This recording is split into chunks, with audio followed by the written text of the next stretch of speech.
Hai guys dan selamat datang ke channel Daus DK. Jadi untuk hari ini saya nak buat update lah mengenai Wahid Invest yang telah pun saya menggunakannya selama 15 bulan.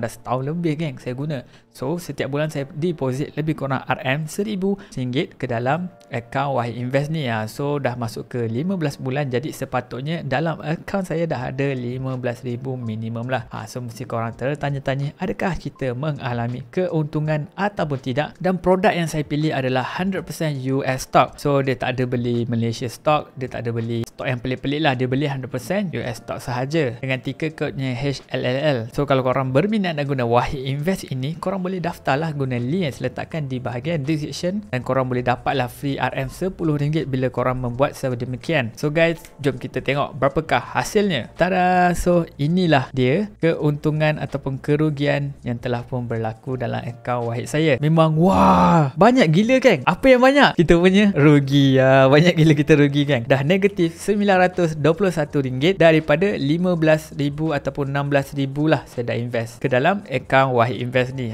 Macam tak sangka setelah kita berpenat-penat, kita bersusah payah invest setiap bulan RM1,000, RM1,000, sanggup tak pergi melancur luar negara, tak pergi Thailand sekarang tengah viral Thailand sanggup tak pergi Thailand sebab apa? Nak invest ke dalam Wahid Invest ni, dan pumpang lagi negatif RM921.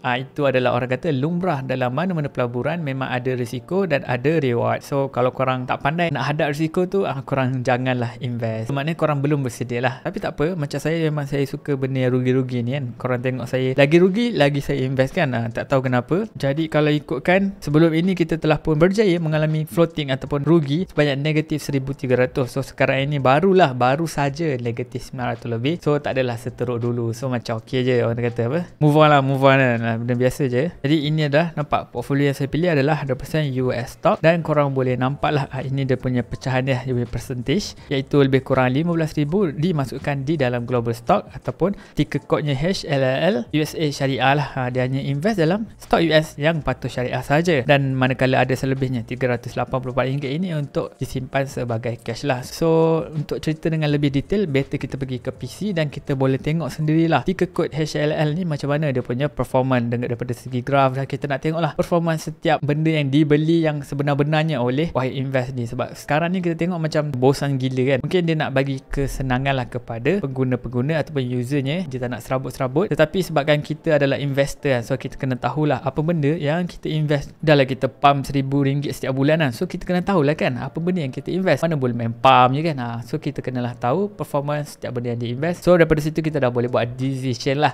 anda kata benda ini masih lagi relevan ataupun tidak. So mari kita pergi ke PC. Alright guys, jadi sekarang ini kita berada di dalam trading view dengan ticker code-nya HLAL, iaitu benda yang saya invest tadi 15,000 tu, dia sebenarnya invest benda ni lah, dia beli benda ini. Dan korang boleh nampak dia jatuh tangga lagi lah.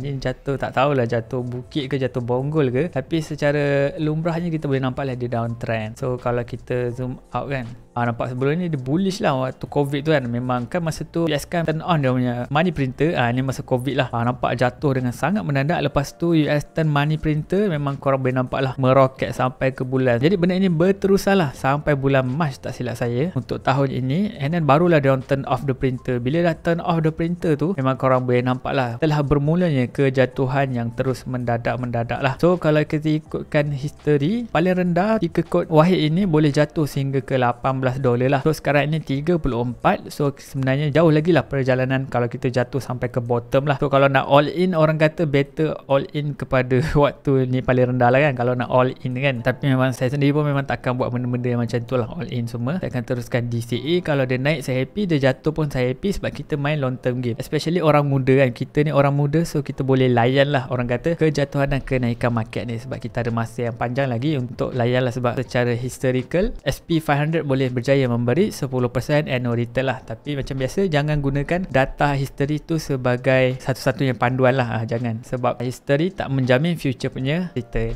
At least dia boleh jadi guidance lah. Sebab siapa je boleh tahu future kan. Kalau dah boleh tahu future, memang korang dah kaya raya dah. Korang beli nombor ekor je hari-hari, korang akan kaya raya dah. So far kita tak jumpa lagi orang yang berjaya membeli nombor ekor setiap hari kan. So maknanya orang tu tak wujud lagi lah yang boleh predict the future. So mari kita lihat apa benda lah yang Wahid ni beli kan. So kalau nak lihat sekarang sekarang ni kita berada di Market Watch, yang mana korang boleh nampak lah, inilah ticker code kita. Dividen adalah 17 sen dan tarikh ex dividend date ni adalah 28 September 2022. So sekarang ini, hari ini adalah 4 Oktober. So kan kita dah hodling lama tu kan, so kita dia orang dah set lah tarikh ini untuk cut off maknanya kalau korang hodling korang punya stock waktu ni, so korang akan dapat dividen, dan dividennya adalah 17 sen untuk setiap 33.71, maknanya setiap satu share korang akan dapat 17 sen. Jadi ini adalah detail tentang ETF ni. Dia large cap core, growth and income of fund started open, fund inception, maknanya HLAL ni telah pun diwujudkan pada tahun 2019,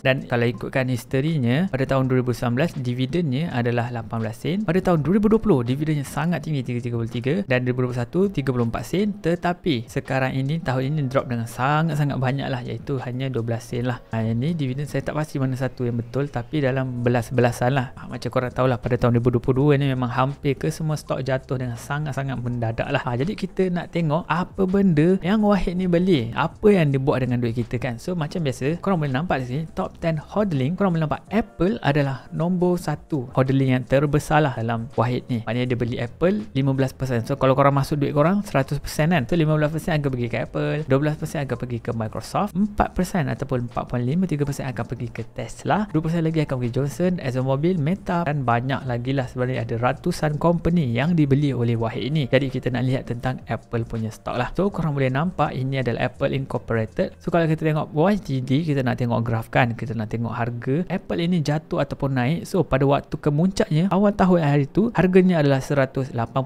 USD, dan sekarang ini dia sedang mengalami downtrend lah. Jadi pada waktu paling rendah sampai 131, dan hari ini adalah 142. So kalau kita tengok kat sini, YTD dia punya performance dia telah pun mengalami kejatuhan sebanyak negatif 20%. So korang boleh nampak lah, company yang mempunyai market cap yang sangat besar ini, iaitu 2.22 trilion, antara company yang terbesar dalam dunia. Sekarang ini dia sedang bersaing dengan Saudi Aramco, jadi dia orang selalu switch tempat lah. Tapi senang cerita, ini adalah company yang paling besar dalam dunia pun mengalami kejatuhan negatif 20% dalam masa 10 bulan sahaja. So senang cerita memang gila-gila lah kan. Kalau kita tengok dekat sini, kita boleh nampak kat sini revenue per employee, yang bermaksud setiap employee itu menghasilkan sebanyak 2.5 juta dolar. So maknanya memang sangat lumayan lah. Setiap kali ambil employee je, dia akan menghasilkan 2.5 juta lah, yang bermaksud ini adalah kelebihan sebuah company teknologi lah, campur antara hardware dan juga software punya company. Maknanya setiap employee ini sangat-sangat mempunyai kebolehan untuk menghasilkan revenue yang sangat-sangat tinggi lah. So ini adalah dividennya, iaitu 0.65%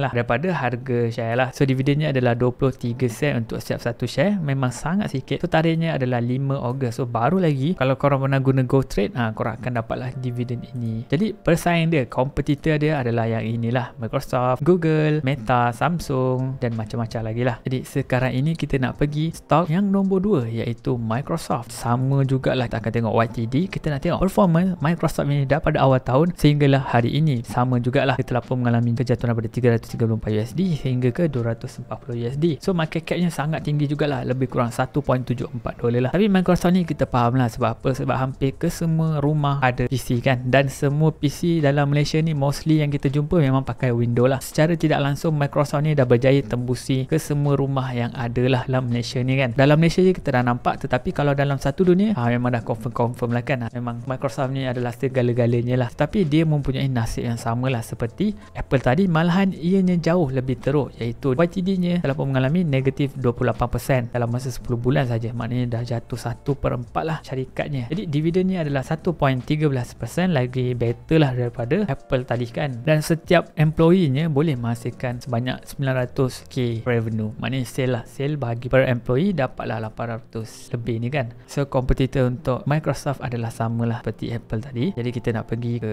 stok yang nombor 3, iaitu Tesla Inc. Incorporated. Dan Tesla ini lagi teruk geng. Dia mempunyai kejatuhan yang tiada tandingan, iaitu daripada 400 US dollar telah pun jatuh kepada 242. Hampir-hampir lah 50% kejatuhan ini. Silap, maknanya telah pun mengalami kejatuhan negatif 31%. So lagi teruk daripada Apple dan juga Microsoft. Tapi macam biasalah, kalau korang tahu Tesla ni dia terlalu banyak orang yang main leverage lah. Maksudnya sebelum COVID memang diorang akan pump gila-gila lah stok Tesla ni, yang telah pun membawa ianya kepada market cap sebanyak 800 billion USD. Sebab apa? Bila kita compare dengan company-company lain, kita boleh lihat Toyota hanya 25 trilion, Volkswagen 75 bilion, Mercedes hanya 56 bilion saja market cap, Tesla lagi 10 ganda, 11 kali ganda lagi besar. Senang cerita, apa nombor yang berada di sini sebenarnya tidak masuk akal lah. Tapi kita faham lah sebab apa? Sebab peminat-peminat dia banyak guna leverage, lepas tu dia punya hype, banyak lah. Dari segi nombor memang tak logik, tapi basically ini adalah dunia stock. Dunia stock ni secara mudahnya kita akan bet the future growth lah, future possibility yang bakal berlaku. So basically apa yang berlaku, semua orang mempunyai expectation yang sangat-sangat tinggi lah terhadap Tesla ini untuk menghasilkan revenue pada masa hadapan. Kan diorang nak buat Tesla ni boleh bekerja sendiri kan, maksudnya tiada driver, mana tak perlu dipantau, dan kereta tu sendiri akan menjadi taxi ataupun jadi Uber lah. So itu yang para investor ni harapkan. Kalau anda kata berjaya, diorang punya investment ini akan pay off lah. Tapi kalau tidak berjaya, diorang akan mengalami kejatuhan yang sangat-sangat mendadak lah. And anda kata stok Tesla ini telah pun kembali ke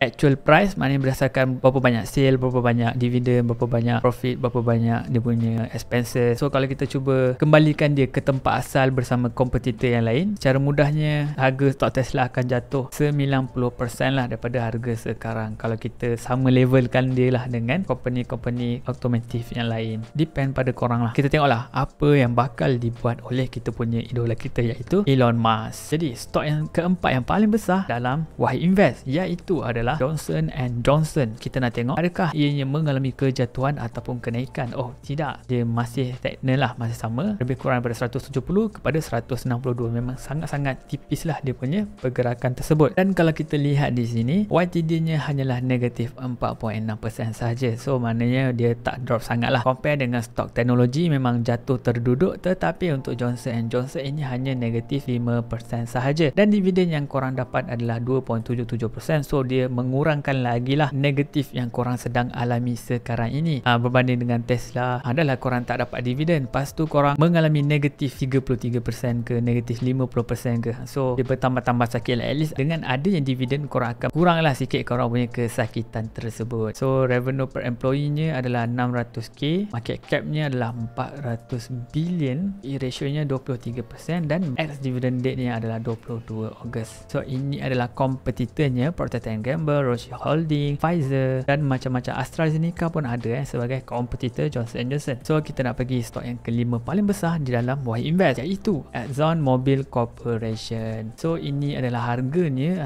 So macam korang tahu, harga minyak telah pun naik dengan sangat mendadak, kecuali di Malaysia lah. Malaysia sebab apa? Ada subsidi, tapi hanya untuk RON 95. Tapi di negara luar mereka semua sedang menangis lah, sedang terduduk, koyak, broken semualah sedang berlaku di negara luar sebab minyak sangat-sangat mahal. Dan apabila minyak mahal, memang stok company oil memang sangat-sangat kebulan lah. So korang tengok daripada 63 US dollar telah pun melompat kepada 92 lah sekarang ini, yang membawa performanya kepada 1 tahun saja ataupun YTD-nya adalah 50%. So kalau korang beli awal tahun hari tu ataupun waktu minyak jatuh dengan sangat teruk, korang punya keuntungan adalah 50% dalam masa setahun saja ataupun 10 bulan lah YTD kan. Tu memang gila-gila lah. So korang boleh tengok dekat sini, revenue per employee juga sangat-sangat tidak masuk akal. Setiap employee itu boleh membawa revenue sebanyak 5.68 million. Kalau kita compare dengan tadi, semua dalam ratus-ratus K saja, Microsoft ke, Tesla ke, Apple ke. Tetapi untuk Exxon Mobil ini revenue-nya adalah 5.6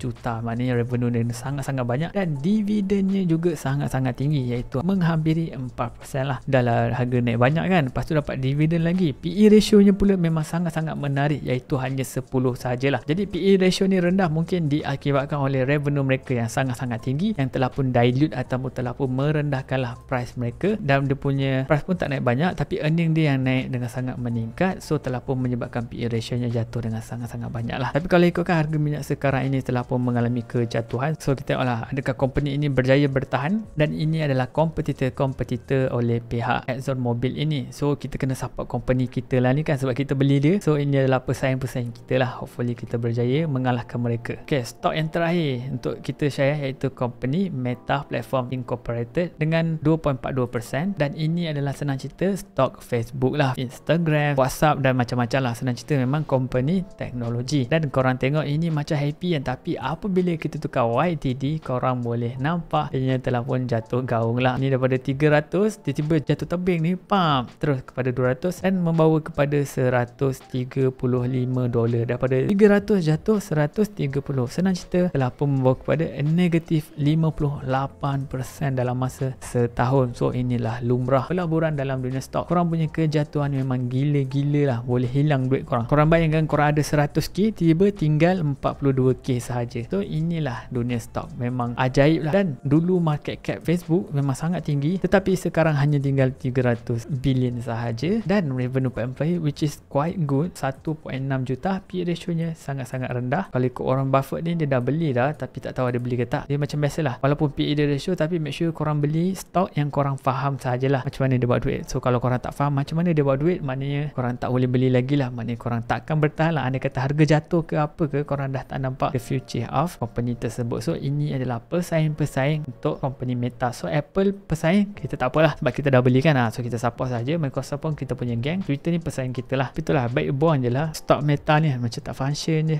Suka hati saya kalau saya nak buang, saya buka saya punya unit trust sendiri lah kan. Alright guys, so nampaknya itu sajalah perkongsian saya mengenai Wahid Invest. Setelah 15 bulan saya telah pun melabur ke dalam Wahid Invest. So saya dah lihat sendiri beberapa stok yang telah pun Wahid Invest ini melabur, dan so far dalam banyak-banyak company yang dia beli itu, hanya Meta lah yang mengalami kejatuhan yang sangat-sangat teruk. Dan kalau boleh kita nak suruh dia buang je lah, tapi macam mana kan, dia orang hanya pakai algoritma ataupun ini adalah active fund management, saya tak pasti. Tapi Facebook memang tak ada future lah. Tapi buat masa sekarang Meta sedang fokus lebih kepada Metaverse, dan tak tahulah adakah ianya bakal paid off punya risk taker ataupun makin menambah lagi kejatuhan company Meta ini. So kita tengoklah macam mana, adakah mereka bijak untuk mengatasi cabaran yang mereka sedang alami sekarang ini ataupun tidak. Hopefully berjayalah, sebab kita dah invest kan. So bila kita dah untung nanti baru suruh Wahid sell kan. So guys, terima kasih banyak kerana menonton. Kalau korang berminat nak invest dalam Wahid Invest ini, korang boleh daftar guna link yang saya letakkan di bahagian description. And juga kalau korang belum lagi tekan button like dan subscribe, nak minta tolong korang tekan sekarang juga, korang memang terbaik. Jadi gang, kita akan jumpa lagi pada video akan datang. Ciao.